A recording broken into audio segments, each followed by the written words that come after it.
Magandang araw po sa inyo, and for today's video, nandito po tayong muli sa Farm ni Mysterious Guy. At ngayon, pag-uusapan natin muli ang iba't ibang uri ng bloodlines na makikita nyo dito. Pag-uusapan din po natin ang kanilang mga fighting styles. Disclaimer lang po. Ang video na ito ay for entertainment and for educational purposes only. Ang lahat ng mga impormasyon po ay base sa research at mga karanasan namin. Kaya just enjoy watching! At bago po tayo magsimula, kung bago ka pa lang sa video na ito ay don't forget to subscribe and click the notification bell para updated ka sa mga latest videos namin. I-like and follow nyo na din po ang aming FB page. So tara na po at simulan na natin ang video na ito. Simulan natin sa Sweater Boston. Ang Sweater Boston ay tinaguri ang King of the Cockpit na kabilang sa medium to high station. Ang mga sweater ay napaka-agresibong fighter na kayang pumatay ng kanyang kalaban ng walang kahirap-hirap dahil sa pambihira nitong abilidad tulad ng high braking, powerful hitter, at matalinong fighter din ito. Magagara silang tignan pero deadly talaga mga sweater. Sa ngayon, isa ang bloodline na ito sa kinatatakutan ng mga katunggali. Isa pa, ang White Hatch. Ang mga White Hatch ay isang uri ng Hatch bloodline na nasa mid-station na matataas lumipad, maliksi at matalino sa laban. Kilala ang mga ito sa kanilang mabagsik na lakas sa fighting arena. Maraming iba't ibang uri ng Hatch at ang kanilang kakayahan ay nakadepende sa kung saang bloodline sila na crossbreed. Narito naman po tayo sa Kelso.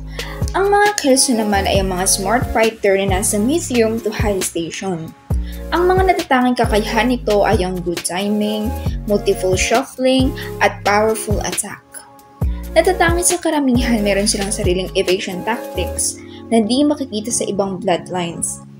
Kinukonsidera din ang Kelso na deadly kagaya ng iba, ngunit mas nakalalamang ito sa angking kakaibang abilidad. Ang kasunod ay ang Bulik o Dom or Dominic. Nabuo ang bloodline ni ito nang makross ang dalawang linyada ng Black Sumatra at Black Pine. Nakilala ang Dom sa kanilang fighting power, mabibilis at agresibong galaw, at maganda din ang kanilang striking ability at ang signature moves talaga nila ay kapag sinugod sila ng kalaban ay kaya niyang umatake habang umaatras at kung ma-corner man ay lilipad ito ng mataas, palayo sa corner at aatake kung kailangan. Kasunod ay ang Hilmore Hatch. Kilala ang mga Hilmore Hatch bilang agresibo at mabibilis na bloodline. Mataas silang lumipad, mas mabilis at napakatalino na manlalaban. Nasa kanila pa rin ang kanilang karaniwang katangian na power at gameness. Karaniwan silang nasa mid-station. Dito naman po tayo sa Golden Boy. Ang combat character ng mga Golden Boy ay mabilis na paggalaw, marunong umilag, at gayon din maganda ang kanilang striking skills, mapataas man o mapa-ground. Mas kilala din sila sa kanilang cutting power skills. Dito naman po tayo sa Melsims. Ang Melsims ay blended ng brown-red at isang version ng Hatch bloodline.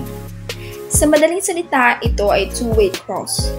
Kilala ang mga Melsims sa pagiging agresibo at speed cutter ng frontal kung umatake. Isa pa, may gameness din ang mga ito. So okay, ngayon napag-usapan na muli natin ang mga bloodlines na makikita nyo sa Farm ni Mysterious Guy. At talaga namang napakagandang klase ang mga bloodline dito.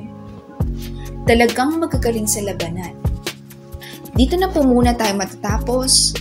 At sa susunod nating mga video, pag-uusapan naman po natin ang mga history ng bawat bloodline, kung saan hinango ang kanilang mga pangalan, at kung paano sila nakilala bilang pinakamagaling na bloodline sa fighting arena. Abangan niyo po muli ang aming mga susunod na videos at thanks for watching!